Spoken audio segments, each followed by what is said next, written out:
7:04, recibimos aquí a Isel Guerra para revisar la contingencia internacional que vamos a comenzar revisando porque hay un nuevo plan de paz, eso sí, diseñado por Donald Trump y Rusia, impuesto a Vladimir Zelensky, al presidente ucraniano, y tiene una semana para responder. Cuéntanos, ¿cómo estás, Isel? ¿Cómo estás, Mati? Comenzamos esta conexión global precisamente con este ultimátum que ha impuesto el presidente de Estados Unidos a su homólogo ucraniano Volodymyr Zelensky, de que tiene de aquí al próximo jueves para responder ante este plan de paz de 28 puntos cuyos detalles hemos conocido poco a poco conforme ha avanzado esta semana. Y claro, recientemente el presidente de Estados Unidos entregaba declaraciones por primera vez ante la prensa y abiertamente respecto de este plan que ha estado siendo discutido entre Rusia y Estados Unidos en este último tiempo. Bueno, allí precisamente el presidente de Estados Unidos señalaba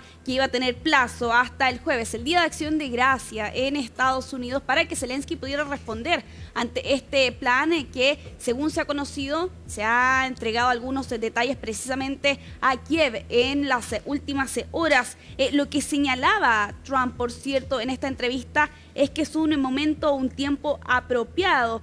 Y claro, teniendo en cuenta este plan de 28 puntos que aparentemente fue presentado a Zelensky el día de ayer en una reunión que sostuvo el mandatario ucraniano con el secretario del Ejército de Estados Unidos, Dan Driscoll, allí se contempla, entre algunas cosas, el cese al fuego, pero esto a cambio de Ucrania ceda su territorio, todo el Donbass, esto quiere decir Lugansk y Donetsk, donde Rusia ha logrado capturar gran parte, pero no toda, el reconocimiento de la península de Crimea, que fue, recordemos, anexionada ilegalmente en 2014, y que, entre otros puntos, Ucrania tiene que reducir significativamente el tamaño de su ejército prácticamente a la mitad.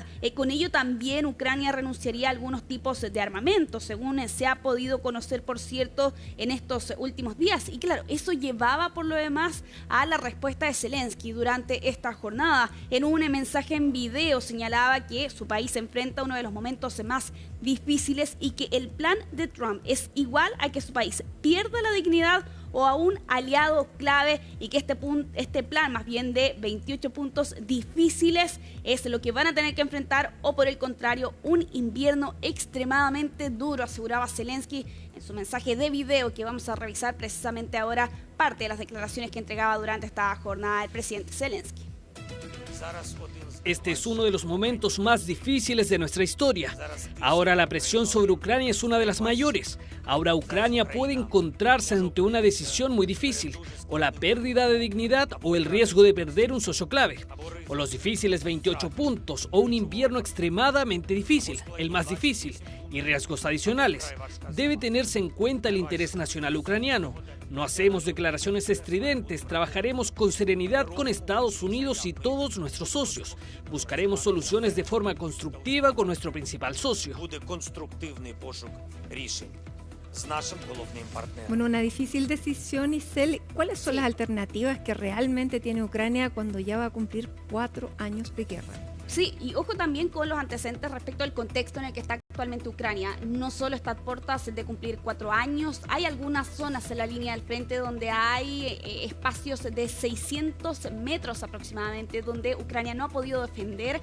Eso ha llevado a que en los últimos días y semanas Rusia ya ha logrado avanzar precisamente en el este. Y ojo también con el escándalo que ha estado enfrentando Zelensky, particularmente este último mes.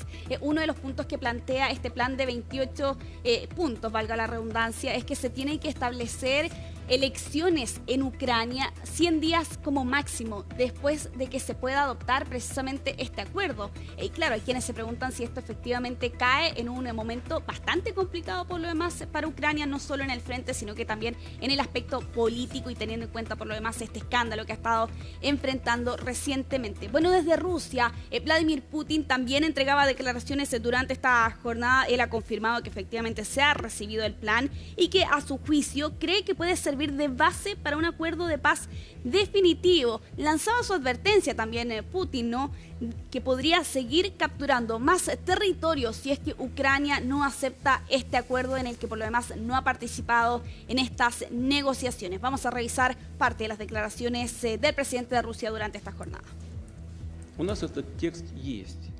Tenemos este texto. Lo recibimos a través de los canales de comunicación habituales con la administración estadounidense.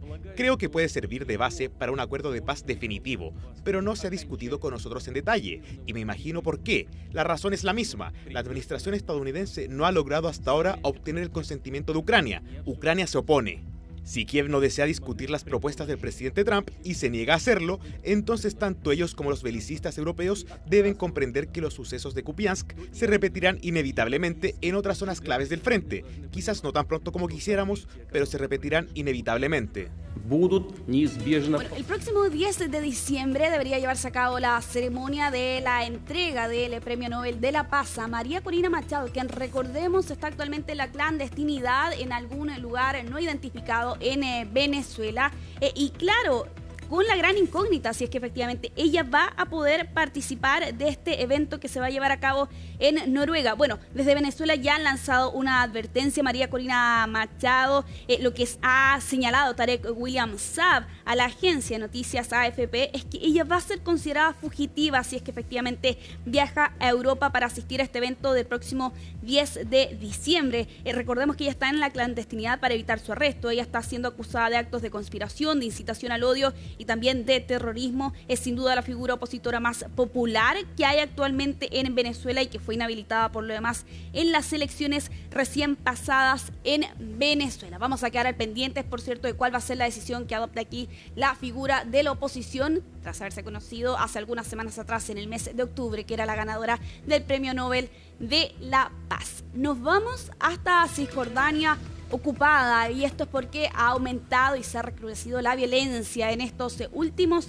días, con dos hechos en particular: ataques de colonos a varios vehículos que han resultado incendiados cerca de Nablus, también con la denuncia de que colonos lanzaron piedras contra estos autos y también contra viviendas, y con otro hecho que se ha conocido en estas últimas horas: la muerte de dos adolescentes palestinos a manos de las fuerzas israelíes en Ramallah. Lo que se ha conocido es que fuerzas de Israel dispararon contra dos jóvenes de 16 y 18 años, quienes murieron a causa de las heridas. Efectivamente hay una tregua en la Franja de Gaza, pero sin embargo en Cisjordania ocupada hemos visto una creciente violencia, sobre todo en estos últimos días.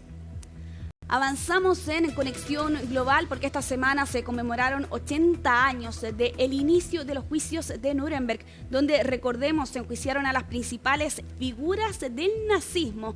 ¿Cuál es la importancia detrás de este hecho y de lo que se está conmemorando por estos días? Maximiliano Araya nos lo cuenta en su informe. The wrongs which we seek to condemn and punish have been so calculated, so malignant and so devastating that civilization cannot tolerate their being ignored, because it cannot survive their being repeated. Estas fueron las palabras que dieron inicio a los juicios de Nuremberg, abiertos el 20 de noviembre de 1945 contra los máximos responsables nazis que sobrevivieron el colapso del Tercer Reich tras su derrota en la Segunda Guerra Mundial, en donde se revelaba la magnitud de las atrocidades y salían a la luz los horrores de los campos de concentración. The case we present is a plea of humanity to law. The charges we have brought accuse the defendants of having committed crimes against humanity. Estos procedimientos estuvieron encabezados por el Tribunal Militar Internacional, integrado por Estados Unidos, la Unión Soviética, Francia y el Reino Unido. Fue creado a raíz de la Carta de Nuremberg, instrumento legal instaurado para condenar a los acusados por su papel durante la Segunda Guerra Mundial. Si estos acusados hubieran sido ejecutados sin juicio previo, no habría quedado constancia histórica alguna. Pero gracias a este juicio se revelaron hechos irrefutables que perdurarán para siempre. Y esa es una de las mayores contribuciones de los juicios de Nuremberg a la justicia. Las imputaciones contra algunas de las figuras más importantes de la Alemania nazi incluyeron cargos por crímenes contra la paz, crímenes contra la humanidad y crímenes de guerra, marcando un momento histórico para el derecho penal internacional, al ser la primera vez que se utilizaron estos conceptos. Existen muchos obstáculos pesados y fuertes para implementar el legado de Nuremberg. Muchos más países deben apoyar a la Corte Penal Internacional, no solo con palabras, sino con hechos. De los 21 jerarcas que enfrentaron al Tribunal Militar Internacional, 12 fueron condenados a muerte, 3 recibieron cadena perpetua, varios penas de prisión y solo 3 fueron absueltos. Cabe recordar que las autoridades más destacadas del nazismo, Adolf Hitler, Heinrich Himmler y Joseph Goebbels, se habían suicidado para aquel entonces, por lo que no pudieron ser juzgados. Les preocupaba menos la idea de ser ejecutados que la forma en que se llevaría a cabo la ejecución. Así que Göring pensaba, al igual que algunos de los militares acusados, que si iban a ser ejecutados, debían ser fusilados, lo que consideraban una forma más gloriosa de morir al servicio de su país. Por su lado, Joachim von Ribbentrop, ministro de Relaciones Exteriores de Hitler, fue sentenciado a muerte y fue ahorcado el 6 de octubre de 1946. Por otra parte, el jefe de la Fuerza Aérea Hermann Göring tuvo la misma condena, pero se suicidó el día antes con una cápsula de cianuro. Se puede ver que esta cultura de la memoria y esta fuerte conexión entre la sociedad civil y el Estado con los acontecimientos de 1933 a 1945 realmente ha funcionado durante mucho tiempo. Se han aprendido lecciones y se han producido cambios tan duraderos que las estructuras también han comenzado a cambiar. El principal legado de estos juicios fueron los conocidos como principios de Nuremberg, que establecieron que los individuos pueden ser condenados por crímenes bajo el derecho internacional, sin poder argumentar que seguían órdenes dentro de una cadena de mando.